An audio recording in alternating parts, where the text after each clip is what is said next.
और भगवान शंकर पर जब जल समर्पित कर कर हम उस जल का आचमन करते हैं, हम उस जल को पीते हैं, आचमन करते हैं, तब उस शिवलिंग का जो तेज पुंज है, भगवान शंकर के शिवलिंग में जो तेज पुंज होता है, क्योंकि शिव महापुराण के अंतर्गत और लिंग पुराण के अंतर्गत, नर्मदा पुराण के अंतर्गत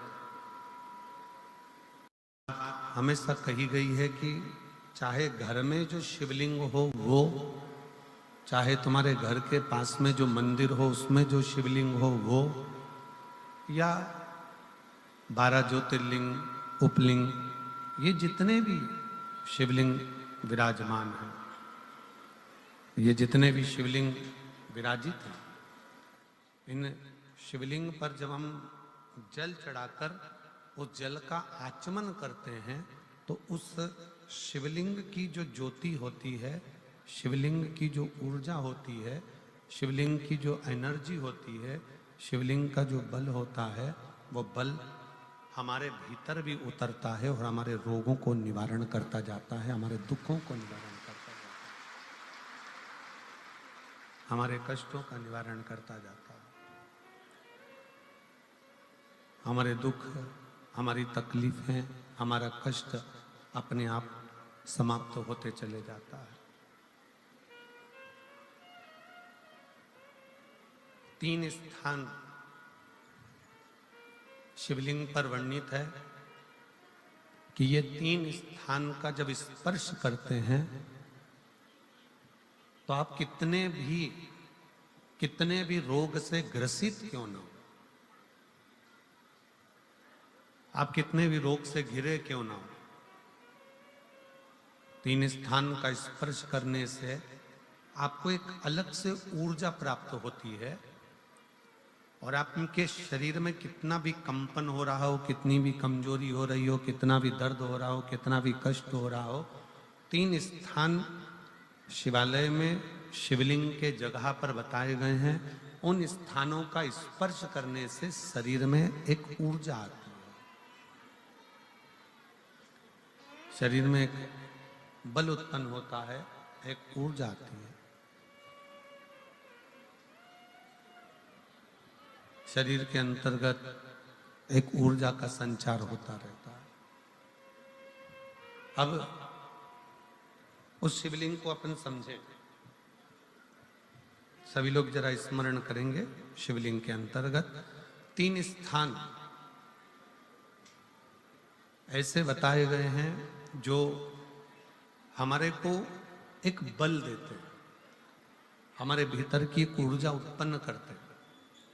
हमारे अंदर कितनी भी कमजोरी होगी, अगर आपने वो 3 स्थान पर हाथ का स्पर्श कर कर पंचाक्षर मंत्र नमः शिवाय या षडाक्षर मंत्र ओम नमः शिवाय या श्री शिवाय नमस्तुभ्यम का स्मरण किया है, तो वो स्थान का स्पर्श करते ही आपके अंदर एक ऊर्जा, एक एनर्जी, एक बल आपके अंतर्गत आता चले जाएगा, एक ऊर्जा आपके अंतर्गत आती चली जाएगी। 3 स्थान, पहला जो ये जलाधारी बनी हुई है, ये जो गोल जो भाग आता है, जलाधारी में जो भी गोल भाग है वो गोल भाग का हाथ से स्पर्श करना, अर्थात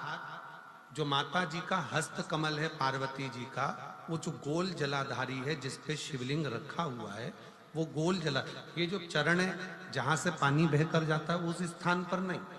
जहां गोल भाग है उस गोल भाग पर अपने सीधे हाथ का स्पर्श करना और श्री शिवाय नमस्तुभ्यम का जाप या पंचाक्षर मंत्र या षडाक्षर मंत्र ओम नमः शिवाय का जाप करना, पहला। दूसरा स्थान, जहां से पानी बहकर जा रहा है उस स्थान का पानी जहां से बहकर नीचे गिरता है वो भाग पर अपने हाथ का स्पर्श, जहां से पानी बहकर नीचे गिरता है, जो जल आप चढ़ाते हो वो जल बहकर जो नीचे की ओर जाता है उसका स्पर्श, और पंचाक्षर या षडाक्षर या श्री शिवाय नमस्तुभ्यम मंत्र का जाप। फिर तीसरा स्थान बताया कि शिवलिंग में किसी भी स्थान पर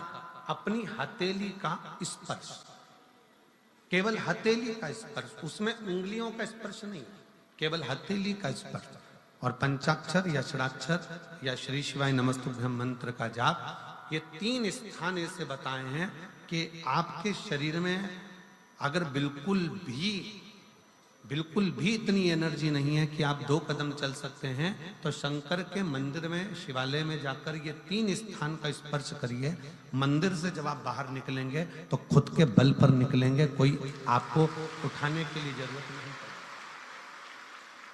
आप स्वयं के बल पर निकल सकते हैं, स्वयं के बल पर आगे बढ़ सकते हैं, स्वयं के बल पर अग्रणी हो सकते हैं, स्वयं के बल पर आप आगे निकल सकते हैं। 3 स्थान हैं जहां व्यक्ति के जीवन के दुख, तकलीफ, रोग, कष्ट अपने आप नष्ट होते चले जाते हैं। तो पहला जो स्थान है वो पार्वती जी का स्थान हस्तकमल, दूसरा कार्तिकेय और गणेश के मध्य में जो अशोक सुंदरी है और कार्तिक गणेश बैठे वहां से जो पानी नीचे की ओर आता है वो स्थान, और तीसरा अपनी हथेली का, शिवलिंग का कोई भी स्थान जहां अपनी हथेली का स्पर्श हो जाए वो स्थान। ये 3 जगह हमें बल देती है, हमें ऊर्जा देती है, हमें एनर्जी देती है।